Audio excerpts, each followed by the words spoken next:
Со нашиот предлог закон, платите за 400.000 работници ќе можат да се зголемат од 3.000 до 15.000 денари, без дополнителен товар за работодавачите, бидејќи за тој износ нема да се плаќаат придонеси. Придонесите за пензиско, здравствено и социјално осигурување ќе бидат замрзнати на просекот од последните 3 исплати и тоа во траење од 1 година. Ова значи сигурност и предвидливост за компаниите, но и повисоки приходи за работниците. Со просечно зголемување на платата од 7.500 денари, македонските граѓани ќе добијат дополнителни 585 милиони евра годишно, што ќе значи поголема потрошувачка и економски раст. Со овој закон сите добиваат: работниците кои ќе имаат повисоки примања, компаниите кои нема да имаат дополнителни трошоци и државата со остварување на приходи. Ги повикуваме сите пратеници во собранието, особено од ДПМН, да го поддржат овој закон. Нема оправдување за негласање. Ова е мерка што значи подобар живот за граѓаните,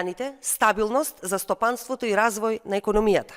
Ако владеачкото мнозинство го одбие овој закон, тоа ќе биде јасна потврда дека немаат интерес за подобрување на животниот стандард на граѓаните и дека се против зголемување на платите.